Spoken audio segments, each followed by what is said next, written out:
Provinsi DKI Jakarta. Apa kabar? Semoga selalu sehat dan tetap semangat ya. Senang sekali rasanya saya bisa menyapa Sobat KPU Provinsi DKI Jakarta dalam podcast KPU Provinsi DKI Jakarta. Perkenalkan, nama saya Raden Ajeng Anissa. Saat ini saya sebagai podcaster. Yuk ngopi dulu, ngobrol pintar, demokrasi untuk pemilu. Untuk Sobat KPU Provinsi DKI Jakarta yang baru kali pertama menyaksikan podcast di channel YouTube KPU Provinsi DKI Jakarta, saya ucapkan selamat bergabung. Dan jangan lupa subscribe, like, share, dan komen ya.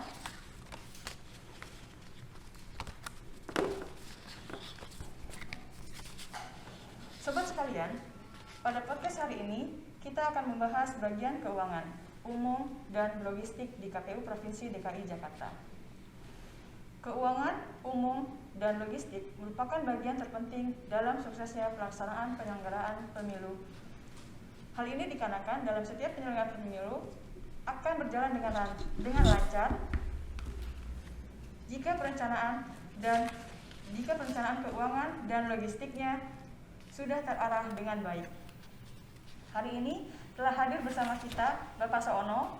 Beliau adalah pegawai negeri sipil yang saat ini diberikan tugas dan kewenangan sebagai koordinator bagian keuangan umum dan logistik di KPU Provinsi DKI Jakarta. Assalamualaikum Pak Saono. Waalaikumsalam. Ya, selamat sore. Apa kabar Bapak? Baik, alhamdulillah sehat. Selamat datang Pak di podcast KPU Provinsi DKI Jakarta. Ya. Sebelum saya memulai pertanyaan yang inti Pak, sebelumnya Bapak sebelum bekerja di KPU Provinsi, Bapak bekerja di mana ya Pak? Ya, terima kasih ya kepada Ibu presenter ya. Ya.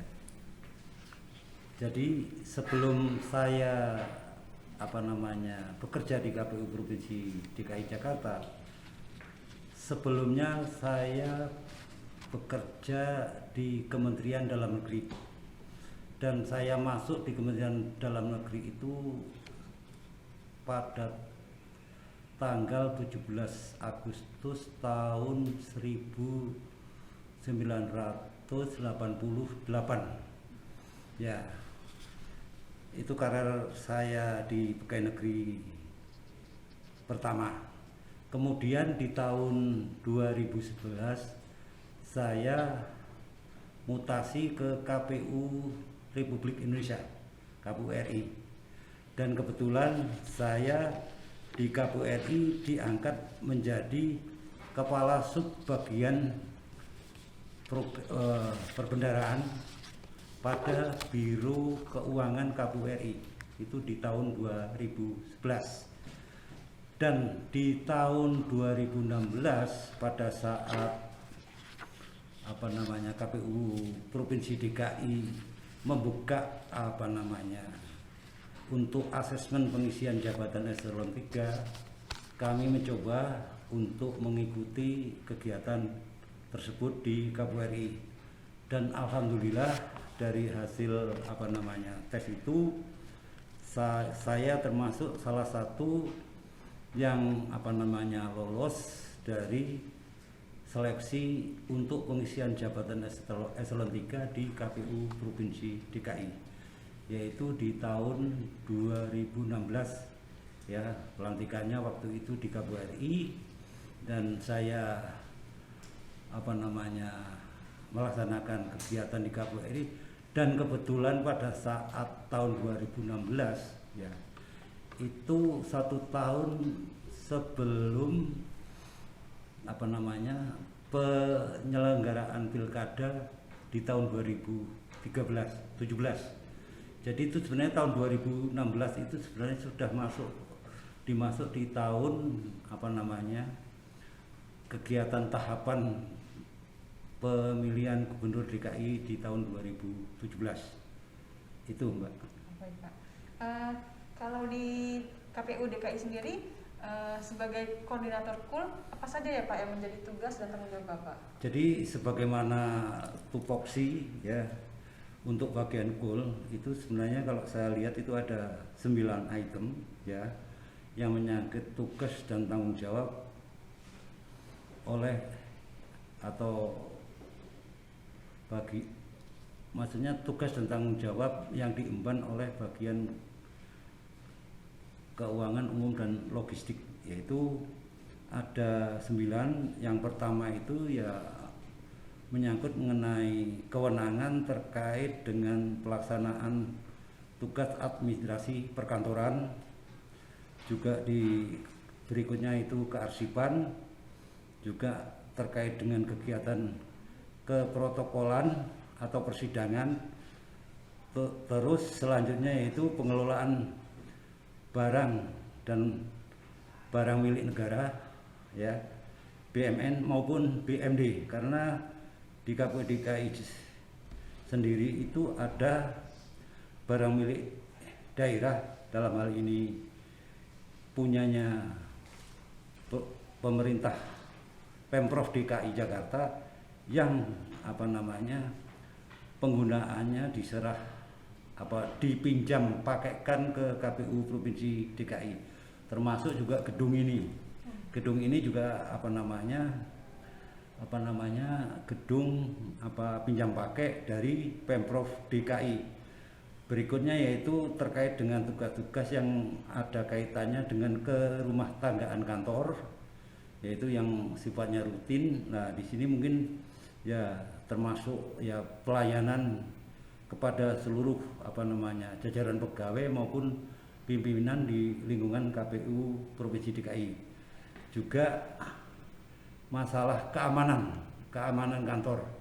Ya, alhamdulillah kita terkait dengan keamanan ini kita sudah bisa merekrut yaitu tenaga pengamanan, yaitu ada satpam yang jumlahnya sampai sekarang itu 4 orang. Juga alhamdulillah KPU Provinsi DKI juga dibantu pengamanan baik dari Polsek, Polres maupun dari Polda Metro Jaya, yang hingga hari ini juga dia menempatkan anggotanya untuk menjaga keamanan di lingkungan KPU Provinsi DKI Jakarta. Juga berikutnya itu terkait dengan pelaksanaan pertanggungjawaban dan pelaporan keuangan. Itu baik yang bersumber dari barang hibah dari Pemprov DKI atau yang bersumber dari APBD, maupun yang sumbernya dari DIPA dari APBN, yang tentunya ini menjadi yang diturunkan oleh KPU RI. Juga di samping itu juga terkait dengan masalah logistik ya. Logistik barangkali ini terkait sekali dengan proses tahapan penyelenggaraan pemilu, baik itu pemilu nasional atau pemilu kepala daerah. Juga terkait dengan proses pengadaan barang dan jasa, termasuk di dalamnya itu distribusi terkait dengan penggunaan barang dan jasa yang sudah diadakan. Barangkali itu, Bu. Baik, Pak. Kalau ini Pak, kalau untuk trik-trik khusus, apakah ada Pak, Bapak mempunyai trik khusus dalam pengelolaan keuangan di setiap tahapan pemilu? Jadi terkait dengan pengelolaan pemilu ya khususnya kalau yang dari APBN saya rasa cukup jelas ya, karena menyangkut regulasi atau aturan atau ketentuan semuanya jelas, yaitu sumbernya dari Kementerian Keuangan. Sedangkan dari APBD tentunya walaupun sudah ada kebijakan aturan yang mengatur terkait dengan pengelolaan dana hibah ya, khususnya untuk pemilu kada, itu ya tentunya kami pernah mencoba ya dalam rangka akuntabilitas dan mempermudah di tingkatan penyelenggara pemilu, baik di tingkat TPS, PPS, PPK, KPU kabupaten kota maupun provinsi, ya kami mencoba ya membuat aturan ya yang terkait dengan keputusan Sekretaris KPU Provinsi DKI Jakarta, yaitu tentang pedoman dan tata cara pengelolaan anggaran belanja hibah pemilihan gubernur dan wakil gubernur daerah khusus ibu kota Jakarta tahun 2017. Buku ini semacam SOP terkait dengan pengelolaan anggaran belanja hibah di semua tingkatan, baik dari tingkat yang terbawah itu di TPS sampai tingkatan penyelenggara di tingkat provinsi. Ya, alhamdulillah ya regulasi kebijakan terkait dengan buku yang kita terbitkan di provinsi ya ini bisa dilaksanakan dan dijalankan sebagaimana ketentuan dan aturan-aturan yang tertuang di dalam keputusan ini. Ya, mungkin itu dulu, Mbak. Ya, baik, Pak. Kalau untuk yang logistiknya, Pak, apakah ada persiapan khusus dalam melakukan pengelolaan untuk setiap tahapan di KPU, Pak?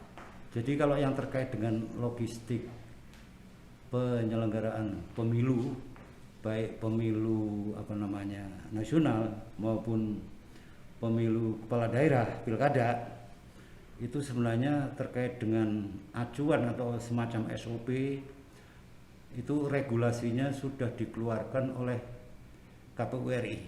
Ya, kita sebenarnya tinggal berpegang mengacu kepada regulasi yang sudah dikeluarkan oleh KPU RI itu, baik itu berupa surat keputusan KPU maupun peraturan KPU. Itu yang menjadi acuan dan pedoman kita di dalam rangka proses pengadaan logistik. Karena saya tahu persis terkait dengan logistik yang menjadi tugas dan tanggung jawab baik dari sisi proses dan pendistribusian, proses pengadaan dan pendistribusian, itu cukup banyak jenis dan itemnya. Ya. Contoh kita untuk sampul aja, itu jenisnya itu ada kurang lebih sekitar 13 jenis. Dan antara jenis yang satu dengan tentunya pasti berbeda-beda, itu, Mbak. Mungkin ini, Pak, untuk jenis-jenis logistiknya itu apa aja, Pak, kira-kira, Pak? Ya, kalau kita ini mungkin kita ya kalau dari sisi kelengkapan untuk TPS ya, itu ada tinta, segel, alat coblos, tali pengikat, alat coblos, sampul. Nah, ini tadi sampul sudah saya sampaikan kurang lebih ada sekitar 13 jenis ya. Terus ada tanda pengenal KPPS, tanda pengenal petugas ketertiban, tanda pengenal saksi, karet pengikat, lem, ini sampai yang detail pun kecil ada.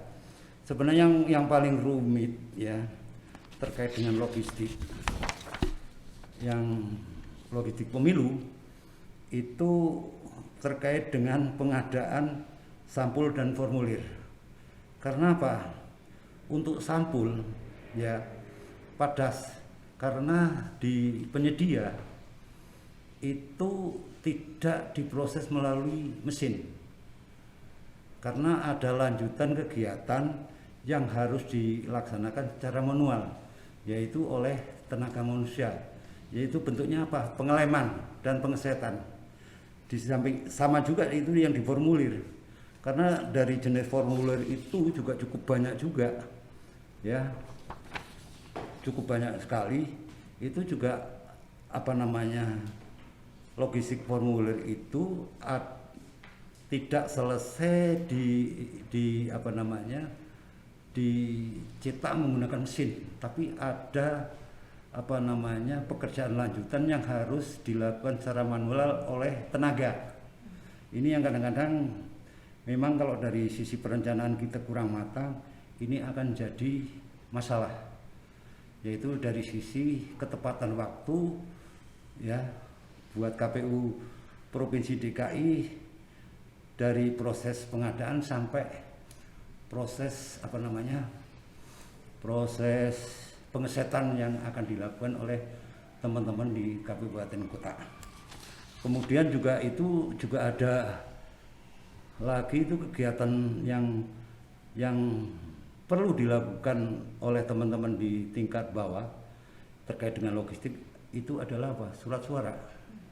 Karena surat suara yang dari penyedia bentuknya itu masih lembaran, belum dilipat, belum disortir. Nah itu ketika kita menerima logistik berupa surat-suara, tentunya teman-teman kabupaten kota akan melakukan penghitungan penyortiran ya dan pelipatan ya sebelum nanti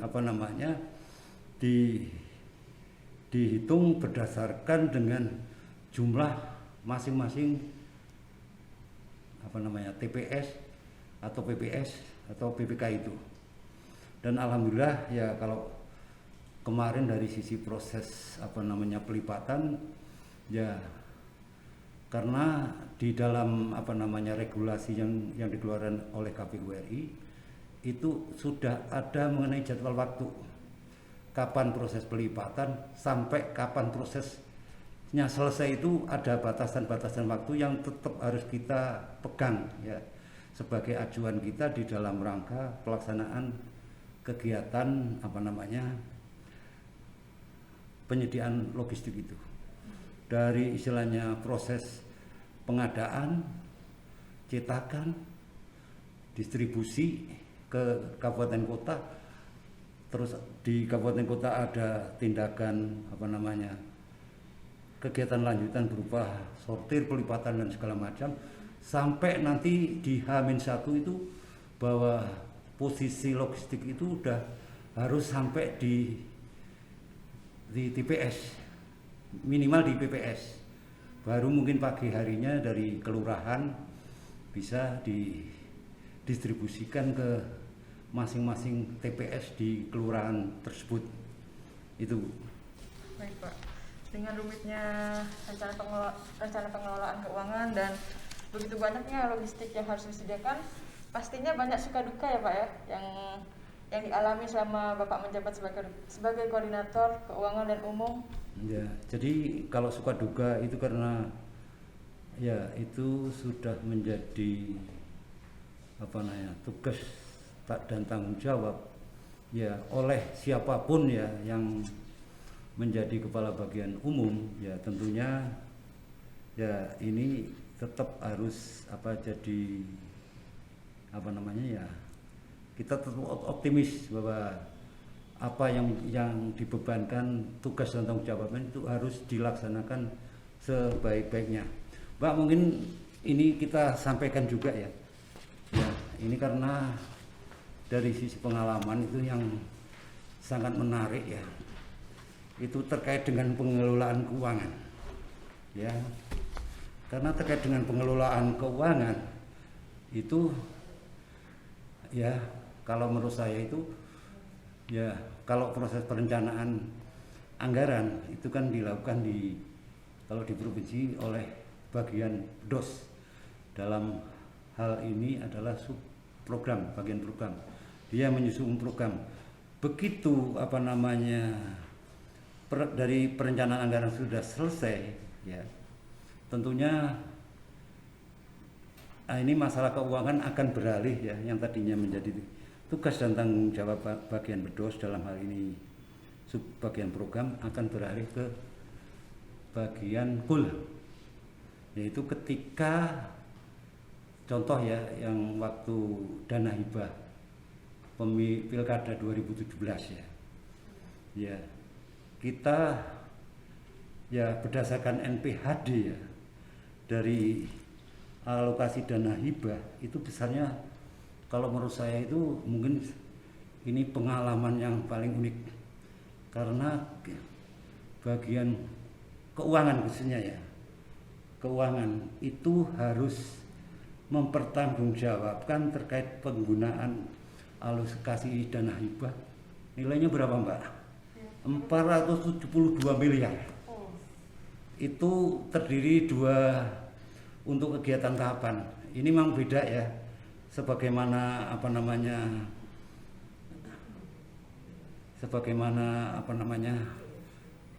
undang-undang atau peraturan yang berlaku bahwa untuk Pilgub DKI ya itu kan ketentuannya kan yang jadi gubernur itu adalah memperoleh suara 50% plus 1. Ketika umpamanya ya kebetulan di tahun 2017 kan ada 3 calon ya, karena dari 3 calon itu belum ada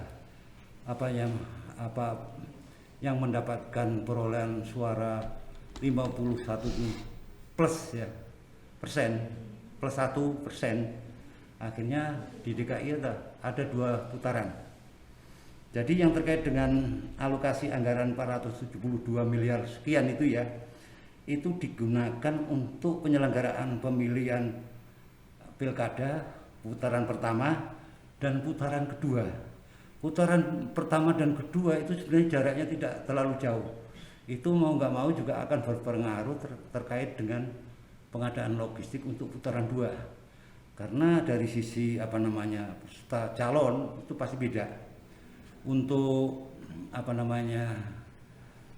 putaran pertama ya kebetulan di tahun 2017 itu ada 3 calon. Untuk putaran kedua ada 2 calon. Ini ya tentunya dari sisi anggaran dan dari sisi logistik pun itu juga jadi ada penambahan ya. Harusnya kalau yang di provinsi-provinsi lain barangkali 1 putaran selesai, tapi DKI kan menjadi 2 putaran. Makanya dari sisi alokasi anggaran ya untuk putaran pertama ya itu alokasi anggaran yang digunakan itu adalah sekitar 296 miliar, dan putaran kedua itu ada kurang lebih 176 miliar ya. Memang kalau kita lihat dari sisi komposisi ini yang terkait dengan honor ya itu bisa persentasenya lebih besar karena kita harus membayar khususnya tenaga badan netop baik itu PPS, PPK ya itu yang jumlahnya luar biasa. TPS saja kita kurang lebih sekitar berapa itu 7.000 lebih kan TPS yang di DKI, dikalikan berapa petugas TPS, termasuk di situ ada keamanan, dikalikan 2 periode, itu barangkali ini jadi pengalaman bagi saya ya selaku kepala bagian umum pada waktu itu ya untuk mempertanggungjawabkan alokasi dana hibah yang menurut saya itu luar biasa besarnya karena hampir mencapai 500 miliar, 472 miliar gitu. Ya, itu Mbak. Ya Pak, itu uang semua ya Pak? Uang semua ini. Ini Pak kan sebelum ditutup acaranya Pak, ya. ada closing statement, mungkin Bapak mau menyampaikan apa yang mau disampaikan untuk Sobat KPU Provinsi DKI Jakarta? Ya, saya berharap ya mungkin kepada teman-teman, rekan-rekan, sahabat saya yang ada di KPU Provinsi DKI Jakarta yang notabene menurut saya dari sisi usia, dari sisi karir itu masih cukup panjang ya. Jadi jangan segan, jangan jangan sungkan ya untuk benar-benar mempelajari ya regulasi atau kebijakan yang sudah dikeluarkan oleh KPU ya, baik terkait dengan pengelolaan anggaran, terus pengadaan barang dan jasa. Itu ya menurut saya itu jadi acuan, jadi pedoman ya buat teman-teman semua. Karena apa? Ya namanya kita selaku birokrasi tentunya kita di dalam melaksanakan tugas pokok dan fungsinya kita tidak boleh lepas dari namanya aturan itu Mbak. Namanya birokrasi. Jadi birokrasi dibatasi dengan aturan dan ketentuan yang berlaku. Itu Mbak. Baik Pak. Baiklah, dengan telah disampaikannya kata penutup atau closing statement dari Bapak Saono, maka berakhir pula lah perbincangan podcast kita hari ini. Pak Saono, terima kasih juga telah meluangkan waktu untuk hadir dan memberikan ilmu kepada Sobat KPU Provinsi DKI Jakarta tentang betapa pentingnya bagian keuangan umum dan logistik di KPU Provinsi DKI Jakarta dalam mensukseskan pelaksanaan penyelenggaraan pemilu. Baiklah sobat, demikian bincang-bincang kita hari ini. Terima kasih sudah menyaksikan podcast KPU Provinsi DKI Jakarta. Semoga podcast kali ini dapat menambah wawasan dan bermanfaat bagi kita semua. Amin, amin ya rabbal alamin. Dan jangan lupa sobat, terus saksikan podcast KPU Provinsi DKI Jakarta berikutnya dengan pembicara dan materi yang tidak kalah menarik dengan podcast hari ini. Yuk ngopi dulu, ngobrol pintar demokrasi untuk pemilu. Wassalamualaikum warahmatullahi wabarakatuh.